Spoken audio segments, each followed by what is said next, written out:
Hello everyone, आज की इस वीडियो में हम आपके लिए लेकर आए हैं क्लास 10th का chapter number 3 pair of linear equation two variable की एक्सरसाइज 3.7 और उसका आज हम इस वीडियो के अंदर क्वेश्चन 1 एंड 2 डिस्कस करेंगे। एक्सरसाइज 3.7 जो है वो एग्जाम के पॉइंट ऑफ व्यू से काफ़ी इंपॉर्टेंट है, इसमें से हमेशा एक क्वेश्चन जरूर आता है। तो चलिए आज की वीडियो में स्टार्ट करते हैं क्वेश्चन 1। तो क्वेश्चन नंबर 1 को ध्यान से पढ़िएगा। देखिए क्या है इसके अंदर, the ages of two friends Annie and Biju differ by 3 years. यहाँ पर क्या है, दो फ्रेंड्स हैं एनी एंड बिजू, इन दोनों की एज का डिफरेंस 3 ईयर्स दिया हुआ है। एज का डिफरेंस क्या दिया हुआ है, 3 ईयर्स दिया हुआ है। अब हम थोड़ा सा आगे पढ़ लेते हैं एक बार। Annie's father Dharam is twice as old as Annie. Annie के फादर हैं धर्म, मतलब यहाँ पर क्या हो रहा है, 3.6 तक जो थे हम जितने क्वेश्चंस करते थे उसमें दो ही करेक्टर हुआ करते थे। अब यहाँ पर थर्ड एंड फोर्थ करेक्टर भी है। Annie's father Dharam is twice as old as Annie, Annie से डबल हैं वो। और Biju is twice as old as his sister Kathy, और बिजू जो है वो अपनी सिस्टर कैथी से डबल है। The ages of Cathy and Dharam differ by 30, और फिर कैथी और धर्म की एज का डिफरेंस 30 दिया हुआ है।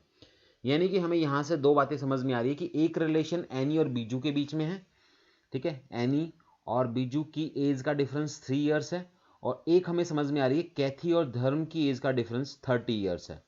क्यों हम यूज इनका ही करेंगे, क्योंकि हमारे पास दो सिचुएशन है वो यही है। अब हमारा टारगेट क्या है, हमारा टारगेट है एनी की एज निकालना, बीजू की एज निकालना, कैथी की, धर्म की, इन सब की एज निकाल के, और ये जो रिलेशन हमारे सामने बन रहा है ये बनाएंगे हम, इससे हमारी इक्वेशंस बनेगी और फिर उसको सॉल्व करके हम एनी और बीजू की एज निकाल सकते हैं, क्योंकि उसने एनी की और बीजू की एज ही पूछी है। तो देखो हम यहाँ पर एनी और बीजू की एज को लेट करेंगे पहले, तो let start. Let the age of Annie, Annie की एज हमने मान ली x ईयर्स, ठीक है। उसके बाद हमने लेट द एज ऑफ बिज्जू, और बिज्जू की एज हमने मान ली y ईयर्स, ठीक है। अब आपने क्या समझना है, पहली कंडीशन ध्यान से सुनिए, ये जो मैंने यहाँ पे लिखी थी, एनी और बिज्जू के बीच का डिफरेंस 3 ईयर्स है अकॉर्डिंग टू क्वेश्चन के अकॉर्डिंग। अब आपने ध्यान से ये चीज समझनी है कि उन दोनों के बीच का डिफरेंस 3 ईयर्स है। अब यहां हमें एक बात क्लियर नहीं हो रही कि एनी बड़ी है या बिज्जू बड़ा है। यहाँ प्रॉब्लम ये है कि हमें इनके बारे में ये नहीं पता कि Annie minus Bijju is equal to 3 या Bijju minus Annie is equal to 3, क्योंकि यहाँ पर उसने ये बात क्लियर नहीं की है कि इनमें से बड़ा कौन है, ठीक है। एनी भी हो सकता है, बिज्जू भी हो सकता है, तो हमें यहाँ पे नहीं पता। तो हम क्या करते हैं, इन दोनों का डिफरेंस इज इक्वल टू 3 हम ऐसे भी लिख सकते हैं, और इन दोनों का डिफरेंस इज इक्वल टू 3 हम ऐसे भी लिख सकते हैं। यानी कि हमें यहाँ पे दोनों इक्वेशन बनानी पड़ेगी। इक्वेशन नंबर वन में हम दोनों इक्वेशन बनाएंगे, मतलब x minus Y is equal to 3 भी बनाएंगे, और y minus X is equal to 3 भी बनाएंगे। ये आपको क्लियर हो गया होगा क्यों बनाया मैंने, क्योंकि यहाँ पर हमें एनी और बीजू के एज का एज क्लियर नहीं है कौन बड़ा है, ठीक है। तो इसलिए हम किसी को भी आगे लिख सकते हैं ना। तो एक बार x minus Y is equal to 3, एक बार y minus X is equal to 3। I hope आपको क्लियर इक्वेशन नंबर 1 बनानी समझ में आ गई होगी। उसके बाद हम आगे बढ़ते हैं। आगे बात हो रही है धर्म की। धर्म्स एज जो है वो देखिए क्या हो जाएगी, ध्यान से अगर हम पढ़ें तो धर्म्स एज क्या हो जाएगी। यहाँ पे उसने बोला था धर्म जो है वो ट्वाइस है, किससे ट्वाइस है, एनी से ट्वाइस है। तो एनी को हमने एक्स लिया हुआ है, तो ऑटोमेटिक जो धर्म है वो 2x हो जाएंगे। इतना तो क्लियर है, क्योंकि वो दो उसने ट्वाइस बोला हुआ है, तो ट्वाइस बोला तो हमने उसको 2 से मल्टीप्लाई कर दिया। अब बात आती है एक और कैरेक्टर कैथी। अब कैथीज एज देखना एक बार ध्यान से, उसमें एक लाइन क्या कही गई थी, लाइन को पढ़िए। लाइन में बोला था Bijju is twice as old as his sister Kathy. Bijju जो है वो अपनी सिस्टर से ट्वाइस है। ध्यान से समझना, बिज्जू इज ट्वाइस। यहां पर पिछले वाले केस में धर्म इज ट्वाइस, धर्म ट्वाइस था तो हमने इसको 2x कर दिया, एनी से ट्वाइस था तो एनी का डबल कर दिया। लेकिन कैथी और बिज्जू में बीजू को ट्वाइस बताया गया है, Biju is twice as old as Kathy, Kathy को ट्वाइस नहीं बताया गया। तो हम यहां पर कैथी की एज y/2 लेंगे, क्योंकि अगर बीजू जो है वो ट्वाइस है तो सिस्टर उसकी कैथी हाफ हुई ना उससे, तो हम उसका आधा करेंगे। अब उसने अगली कंडीशन लगाई है कि कैथी और धर्म के एज का डिफरेंस 30 है। अब यहाँ फिर से हमें ये वाली बात देखनी पड़ेगी कि धर्म और कैथी में से कौन बड़ा होगा, तो यहाँ पर धर्म बड़ा होगा। ठीक है, कैसे? 2x minus Y by to, बताऊंगा कैसे बड़ा होगा। तो 2x minus Y by two is equal to 30, equation number 2। देखो इक्वेशन नंबर 1 बनाते वक्त तो मैंने बोला था एनी और बीजू में से कोई भी बड़ा हो सकता है, लेकिन धर्म और कैथी की इक्वेशन जब हम बना रहे हैं तो मैंने आपको डायरेक्टली बोल दिया धर्म बड़ा है। इसका कारण देखिए, इसका समझिए, इसका रीजन समझिए। आप ये विद एग्जांपल कोई एज लेके भी देख समझ सकते हो, नहीं तो मैं आपको एक टेक्निकल चीज बताता हूँ, सीधी सी बात है। एनी और बीजू जो है वो फ्रेंड्स हैं, ठीक है, और धर्म जो है वो एनी के फादर है। आप समझिए, एनी और बीजू दो फ्रेंड्स हैं, यानी कि सेम जनरेशन के हैं वो, उनकी एज का डिफरेंस ज़्यादा नहीं है, 3 साल का ही है। ठीक है, तो अब उसके जो एनी के जो फादर है उससे डबल है, यानी कि वो नेक्स्ट जनरेशन हो गई। और कैथी की जो सिस्टर है वो उससे आधी है, जो बीजू है उससे आधी है। अब आधी है तो इसका मतलब वो सेम जनरेशन है, ठीक है, क्योंकि वो तो और छोटी है, जो कैथी है वो तो बिज्जू से और छोटी है। तो इसका मतलब धर्म जो है वो बड़े होंगे, धर्म क्योंकि उनके उनके फादर है एनी के, और कैथी जो हो बिज्जू की सिस्टर है, इस वजह से यहाँ पर धर्म बड़े होंगे। तो 2x minus Y by two is equal to 30। यहाँ हमें y by two minus 2x लेने की जरूरत नहीं है, क्योंकि यहाँ हम श्योर हैं कि धर्म की एज जो है वो बड़ी होगी। Is it clear? यहाँ समझ में आ गया होगा आप लोगों को। अब इक्वेशन हमारी 1 और 2 बन गई है।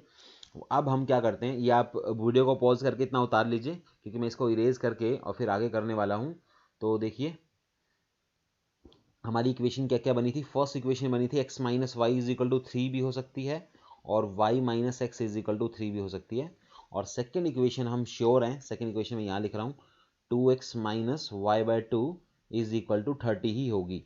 हम इस इक्वेशन को थोड़ा सा सॉल्व कर लेते हैं। तो मैंने क्या किया, 2 एलसीएम ले लिया, 1 किसके साथ 2, 2 किसके साथ 4x माइनस वाई, और ये इस तरफ जाके मल्टीप्लाई हो जाता है तो ये आ जाएगा 60। मैंने एक ही स्टेप में कर दिया। तो ये हमारी इक्वेशन बन गई है, ये इक्वेशन हमारी बन गई 4x minus Y is equal to 60। अब देखिए इक्वेशन नंबर 2 तो यही है, लेकिन 1 के पास दो ऑप्शन है, या तो ये या ये। तो हम यहाँ पर क्या करेंगे, एक एक करके दोनों को सॉल्व करेंगे। ऐसा नहीं है कि हम एक को ही उठाएंगे, उसमें से दोनों को उठाएंगे एक एक करके। तो पहले मैंने ये वाला ऑप्शन उठा लिया। अब इसको सॉल्व करते हैं। इसको सॉल्व करने के लिए आपको पता है इनको माइनस करना पड़ेगा, और माइनस करेंगे तो साइन चेंज हो जाएंगे। ये सॉरी माइनस का होगा, प्लस से माइनस, माइनस से प्लस, और प्लस से माइनस। तो ये दोनों तो कैंसिल, 4x में से 1x गया 3x, और यहाँ पे आ गया 57, तो x की वैल्यू आ गई हमारी 19। तो x की वैल्यू अगर 19 आ गई तो इसको वापस पुट करते हैं। यहाँ पुट करेंगे हम, इस इक्वेशन में कर लीजिए, आसान रहेगी। तो 19 minus Y is equal to 3। अब ये जो है 3 जो इस साइड आके माइनस, वाई उस साइड जाके प्लस, तो ये आ गई y की वैल्यू 16। तो एक ऑप्शन तो हमारा ये हो गया, x की वैल्यू 19, यानी कि हमने एनी को x माना हुआ था, तो एनी तो 19 की और बीजू जो है वो 16 का। लेकिन हमारे पास एक केस और भी बनेगा यहाँ पे, ये यहाँ पे मैं करके दिखा रहा हूँ। एक केस दूसरा क्या बनेगा, क्योंकि इक्वेशन नंबर 2 तो हमारी चलो फिक्स है, लेकिन जो इक्वेशन नंबर 1 है वो हमारे पास दूसरा ऑप्शन भी है। दूसरा ऑप्शन क्या है, माइनस का x प्लस का y इज इक्वल टू 3। अब यहाँ जो है हमें प्लस करना पड़ेगा, क्योंकि ये माइनस वाई है प्लस वाई है, सीधा कट जाएगा।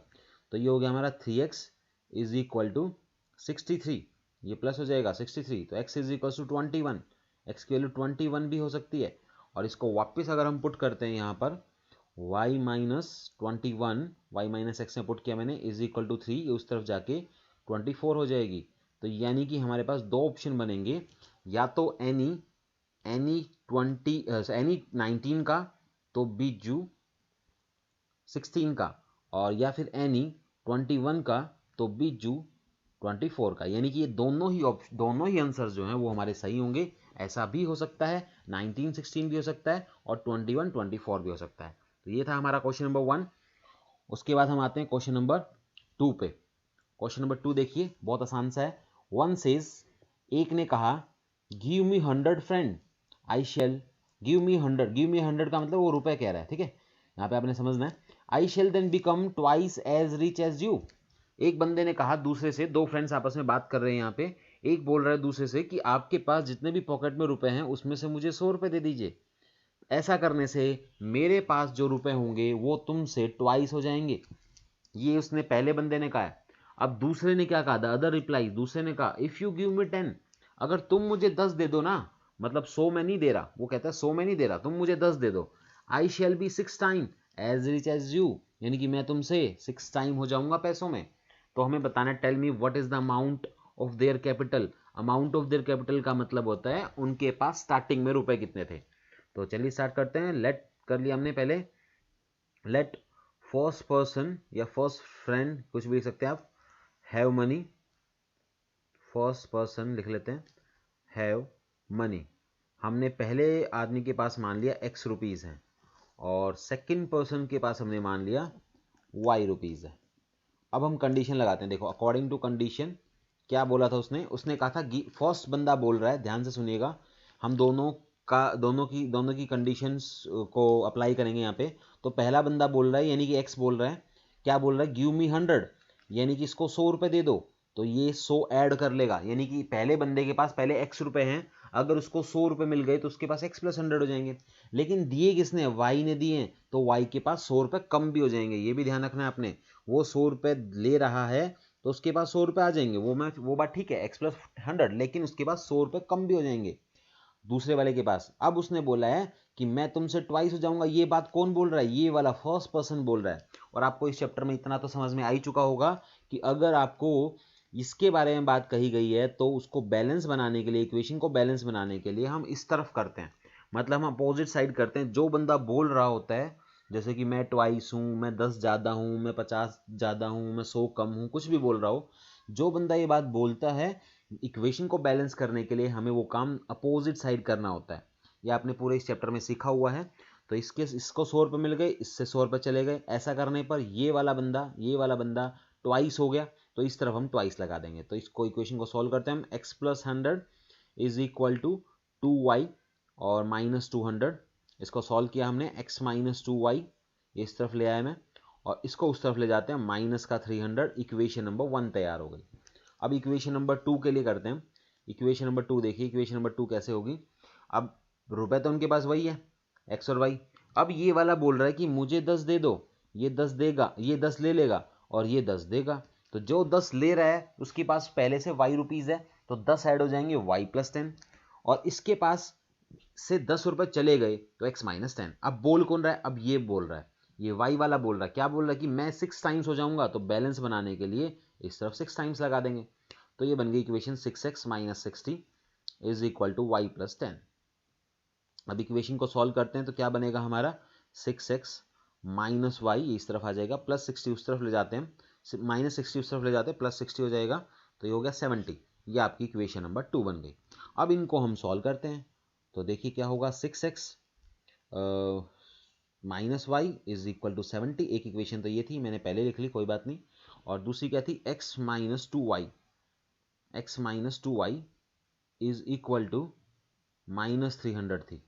ठीक है, अब देखिए इसको 2 से मल्टीप्लाई कर लें, इसको अगर 2 से मल्टीप्लाई कर देंगे, एलिमिनेशन मेथड लगा रहा हूँ मैं यहाँ पे, इसको 2 से मल्टीप्लाई करेंगे तो 2y हो जाएगा। ठीक है, और वहाँ भी नीचे भी 2y है, तो कोफिशिएंट्स हमारे मैच हो जाएंगे।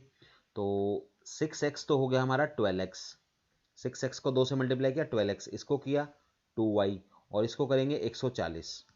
फिर इसी तरह से ये वाला तो एज इट इज़ रहेगा, तो x minus 2y is equal to minus 300।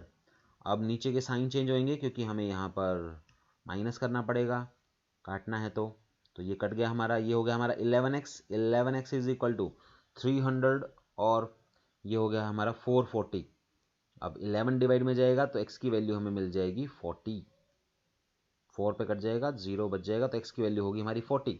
अब इस वैल्यू को हम वापस पुट करते हैं, पहली इक्वेशन में पुट कर लेते हैं, 40 minus 2y, 40 minus 2y is equal to minus 300, यहाँ पुट किया हमने।